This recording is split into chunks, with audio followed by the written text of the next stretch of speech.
নমস্কার বন্ধুরা, রকমারি ভিলেজ ফুডে প্রিয় দর্শক বন্ধুদের আবারও একবার স্বাগত। বন্ধুরা, আপনাদের সঙ্গে আজকে আমি শেয়ার করব নতুন ধরনের ভিন্ন স্বাদের রেসিপি। তো রেসিপিটা যদি আপনাদের ভালো লাগে তো অবশ্যই অনুরোধ রইল চ্যানেলটিকে সাবস্ক্রাইব করার এবং লাইক কমেন্ট শেয়ার করে আমার পাশে থাকার। তো আজকে আমি এই পেঁয়াজ, ডিম আর টমেটো একসঙ্গে সিদ্ধ করব। তো চলুন চলে যাই রান্নার কাছে, আর বাকি যা যা লাগবে আমি রান্না করতে করতে সেটা দেখিয়ে দেবো। কড়াইতে এখন আমি জল দিয়ে দিচ্ছি। কড়াইয়ের মধ্যে আমি দিয়ে দিচ্ছি হাফ চামচ নুন। এখন আমি ডিমগুলো সেদ্ধ বসিয়ে দেব।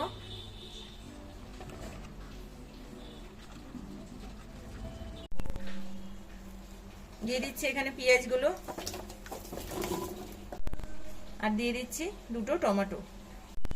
তো এখন আমি এটা ঢাকা দিয়ে দিচ্ছি যতক্ষণ না সেদ্ধ হয়। তো বন্ধুরা, দেখি কতটা সেদ্ধ হয়েছে।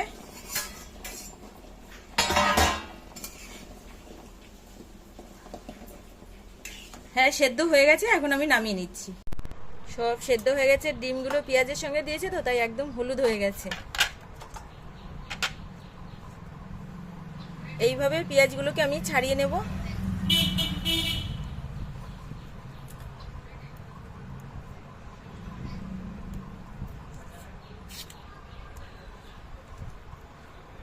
এইভাবে ছাড়িয়ে নিচ্ছি। সবকটা পেঁয়াজ আমার ছাড়ানো হয়ে গেছে। এখন আমি এই যে গোড়াগুলো আছে না, এই যে গোড়ার শিকড়গুলো, এইগুলো আমি একটু আস্তে আস্তে এইভাবে সাইড থেকে ফেলে দেব। পুরোটা আমি কেটে ফেলবো না, এই যে এইভাবে পরিষ্কার করে নেব। আপনারা কাঁচি দিয়েও এভাবে করতে পারেন। এই যে মাথার একটুখানি ফেলে দিলাম, আর এই যে গোড়াটা এইভাবে কাঁচি দিয়ে করতে পারেন। এই যে এখন আমি ডিমগুলোকে ছাড়িয়ে নেব।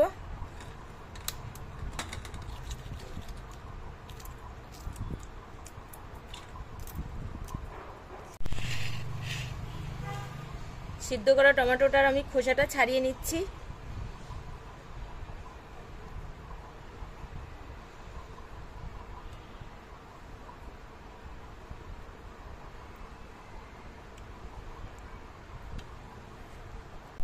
আমি এখানে একটা ব্যাটার তৈরি করে নেব। তার জন্য একটা ডিম নিচ্ছি ফাটিয়ে। ডিমের মধ্যে আমি দিয়ে দিচ্ছি এখানে 1 চামচ ময়দা, পরিমাণ মতো হলুদ গুঁড়ো দিয়ে দিচ্ছি, পরিমাণ মতন আমি নুন দিয়ে দিচ্ছি, এখানে একটু কাশ্মীরি লঙ্কার গুঁড়ো, আর এখানে দিয়ে দেবো আমি হাফ চামচ মতো গোলমরিচ গুঁড়ো। এখন ভালো করে ফাটিয়ে নিচ্ছি। তো বন্ধুরা, আমি যে ডিমগুলো সিদ্ধ করে রেখেছিলাম সেই ডিমগুলো এখন আমি লম্বালম্বি করে ফালি করব। এই সুতো দিয়ে করছি। এটা সুতো দিয়ে করলে একদম সমান হয়। এই যে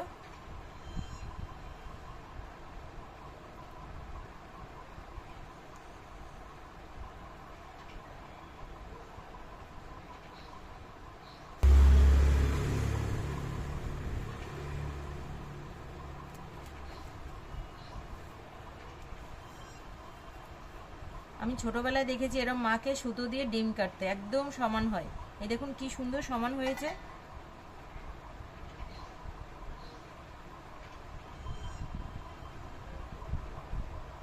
কড়াইটা আমার গরম হয়ে গেছে। কড়াইতে আমি দিয়ে দিচ্ছি এখন সর্ষের তেল। তো তেলটা আমার গরম হয়ে গেছে। এখন আমি যে ডিমগুলো নিয়েছিলাম পিস পিস করে, সেই ডিমগুলো এই ব্যাটারটা তৈরি করেছি, ব্যাটারের মধ্যে এইভাবে আমি দিয়ে এভাবে তেলের মধ্যে ভেজে নেব।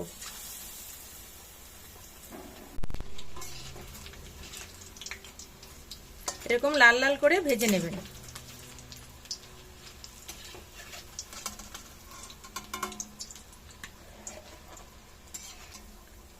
তো এইভাবে আমি সবগুলো ভেজে নিয়ে ফিরে আসছি।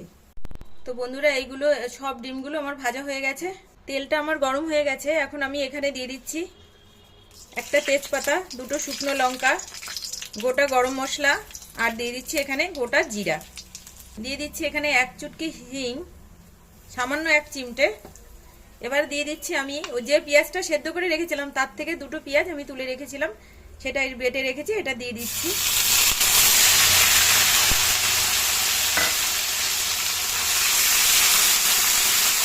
এখন দিয়ে দিচ্ছি এখানে আমি জিরা বাটা, দিয়ে দিচ্ছি আদা বাটা, দিয়ে দিচ্ছি এখানে রসুন বাটা।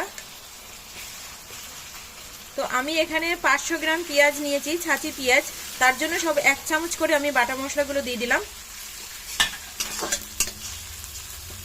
দিয়ে দিচ্ছি এখানে পরিমাণ মতো নুন, হলুদ, দিয়ে দিচ্ছি লঙ্কা গুঁড়ো, সব 1 চামচ করে দিয়েছি। তো আপনারা কম বেশি নিলে সেক্ষেত্রে বাড়িয়ে বা কমিয়ে নিতে পারেন। মশলাটা একটু কষিয়ে নেব।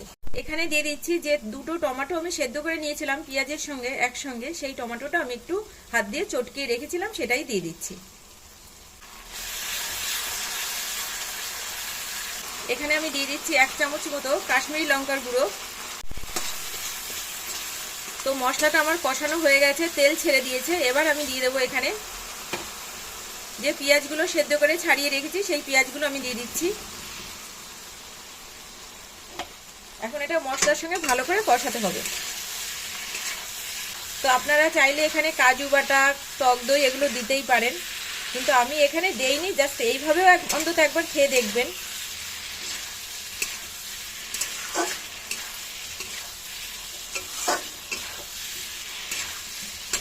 এখন আমি এখানে জল দিয়ে দেব।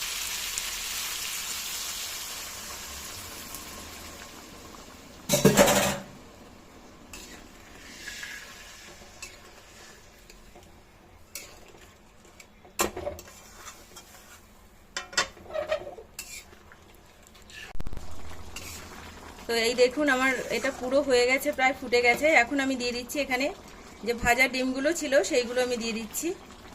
তো আপনারা চাইলে এখানে ডিমের পরিবর্তে অন্য কিছুর বড়াও দিতে পারেন,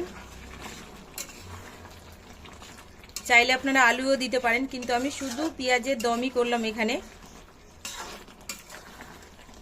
দিয়ে দিচ্ছি এখানে কিছুটা গরম মশলার গুঁড়ো, দিয়ে দেবো এখানে আমি 1 চামচ মতো ঘি, আর ওপর থেকে কয়েকটা কাঁচা লঙ্কা। তো হয়ে গেছে, এখন আমি নামিয়ে নিচ্ছি। আপনারা চাইলে এখানে ঘি না দিয়ে বাটারও দিতে পারেন, কিন্তু আমি এখানে ঘিটাই দিয়েছি। তো বন্ধুরা, এই ছিল আমার পেঁয়াজের দম। প্রথম থেকে শেষ অবধি ভিডিওটি আমার সঙ্গে থেকে দেখার জন্য আপনাদের অনেক ধন্যবাদ। তো আবার আসবো এরকম অন্য কোনো নতুন রেসিপি নিয়ে। ততক্ষণ আপনারা ভালো থাকবেন, সুস্থ থাকবেন। আর বন্ধুদের কাছে আবারও বিশেষভাবে রিকোয়েস্ট করছি, ভিডিওটি দেখার সময় অন্তত আপনারা একটা লাইক দিয়ে যাবেন, আর অবশ্যই সাবস্ক্রাইব করে আমার পাশে থাকবেন। তো আবার আসবো অন্য কোনো দিন অন্য কোনো রেসিপির সঙ্গে। টাটা।